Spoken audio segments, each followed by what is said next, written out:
Vlogs महर फयाज के साथ।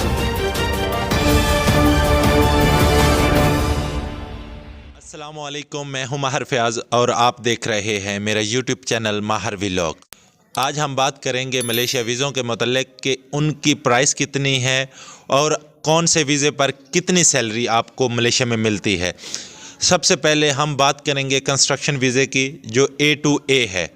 अगर हम A2A वीज़े की बात करें तो वो कंपनी का वीज़ा होता है, वो एग्रीमेंट वीज़ा होता है। जब आप पाकिस्तान से वो वीज़ा लेते हैं तो कंपनी आपके साथ एग्रीमेंट करती है कि आपका एग्रीमेंट 2 साल का भी हो सकता है, आपका एग्रीमेंट 3 साल का भी हो सकता है। अगर हम उसकी सैलरी की बात करें तो वो 1550 रिंगिट सैलरी आपको देती है 8 घंटे की। उसके बाद प्लस ओवर टाइम आपको दिया जाता है जो 1.5 होता है, यानी 1 घंटा आप काम करते हैं 1.5 घंटे के आपको पैसे मिलते हैं।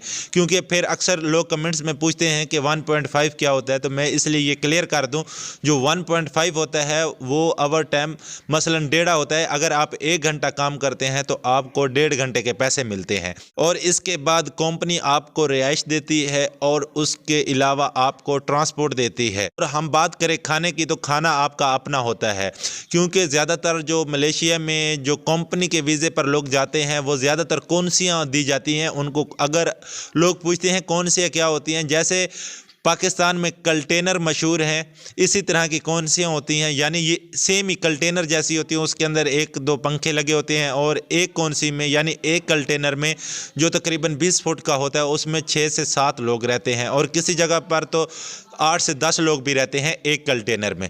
ये जी हो गया A2A वीज़ा।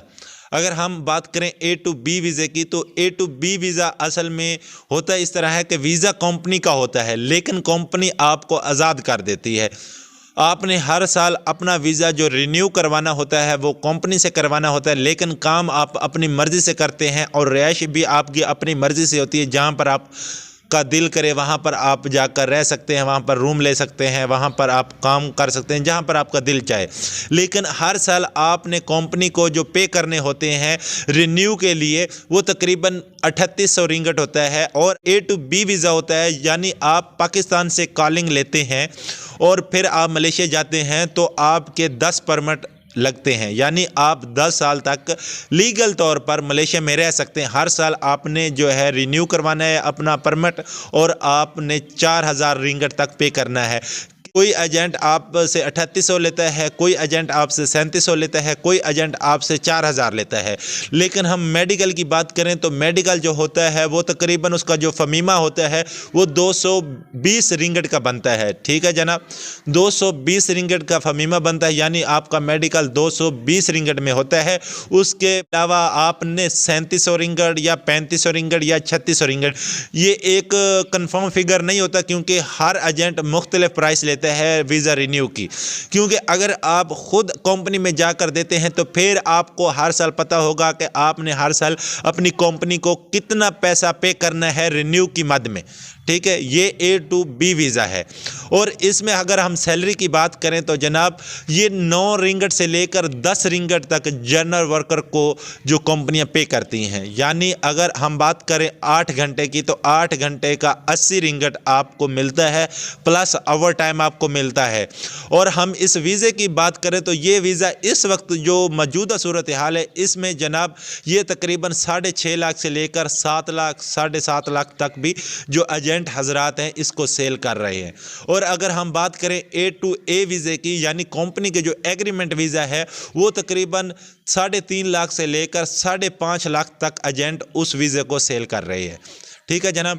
और इसके अलावा हम बात करें प्लांटेशन की, तो प्लांटेशन का काम मैं आपको पहले बता देता हूं। जो प्लांटेशन का काम होता है वो माली का काम होता है जनाब। जैसे रोडों के ऊपर जो फुटपाथ के ऊपर घास वगैरह लगा होता है या पौधे वगैरह लगे होते हैं, उसकी कटाई वगैरह, उसको पानी देना, ये जो होता है ये प्लांटेशन वीज़े पर ही आप काम कर सकते हैं।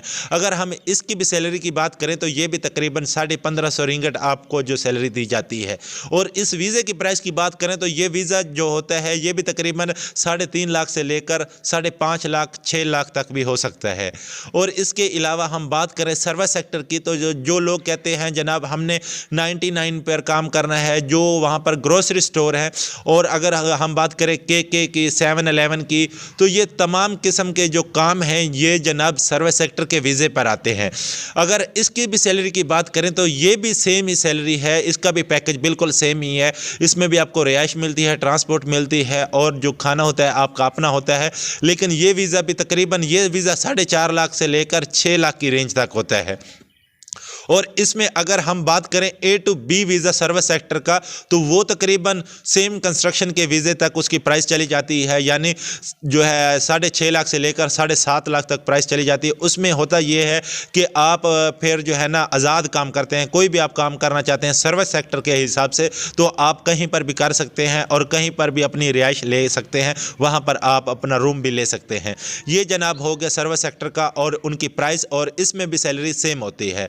और इसमें ज़्यादातर मैं आपको एक बात और भी बता दूं, क्योंकि मैंने देखा है मलेशिया में ज़्यादातर जो बांग्लादेशी होते हैं वो सर्विस सेक्टर के वीज़े पर आते हैं, और वहां पर आकर जनाब वो मोबाइल शॉप ओपन कर लेते हैं रोड के ऊपर, छोटा सा खोखानमा, जैसे यहाँ पर पाकिस्तान में एक छोटा सा खोखानमा मोबाइलों का होता है जी, इसी तरह का वो जो है ना केसिंग वगैरह सेल करते हैं, चार्जर वगैरह, ये इस तरह की चीज़ें वो सेल करते हैं। लेकिन जब कोई पुलिस वाला आता है तो वो कहते हैं जनाब हम यहाँ पर जो है ना जॉब करते हैं, ये हमारा अपना बिजनेस नहीं है, क्योंकि उनका जो बॉस होता है वो मंथली उनसे लेता है। कोई बॉस जो होता है वो उनसे 1000 मंथली लेता है, कोई बॉस उनसे 2000 मंथली लेता है। जो दो सऊदी अरेबिया में या दुबई वगैरह में काम करते होंगे उनको इस चीज़ का एक्सपीरियंस होगा, जो उनके कफील उनसे मंथली लेते हैं। सेम ही अगर आप सर्विस सेक्टर के वीज़े पर अपना छोटा मोटा बिजनेस स्टार्ट करना चाहते हैं तो आप कर सकते हैं, लेकिन आपकी बॉस की रजामंदी उसमें शामिल होनी चाहिए। बिना बॉस के आप कुछ भी नहीं कर सकते। अगर आपका रवैया बॉस के साथ अच्छा है और आपका चाल चलन बॉस के साथ अच्छा है, तो तब आप छोटा सा बिजनेस स्टार्ट कर सकते हैं अपने बॉस की रजामंदी के साथ। जब कोई मसला होगा तो आपका बॉस ये शो कराएगा कि ये उसका बिजनेस है, आप उसके पास एज ए वर्कर काम कर रहे हैं सर्विस सेक्टर के वीज़े। एंड पर एक छोटी सी रिक्वेस्ट है, पिछली वीडियो में मैंने आपको बताया था कि मेरा टारगेट हैप्पी न्यू ईयर से पहले 6000 सब्सक्राइबर का है, तो वो टारगेट आप लोगों ने ही कंप्लीट करना है। उम्मीद करता हूँ आज की वीडियो आप दोस्तों को पसंद आएगी। वीडियो पसंद आए तो वीडियो को लाइक करें और चैनल को सब्सक्राइब करना ना भूलें।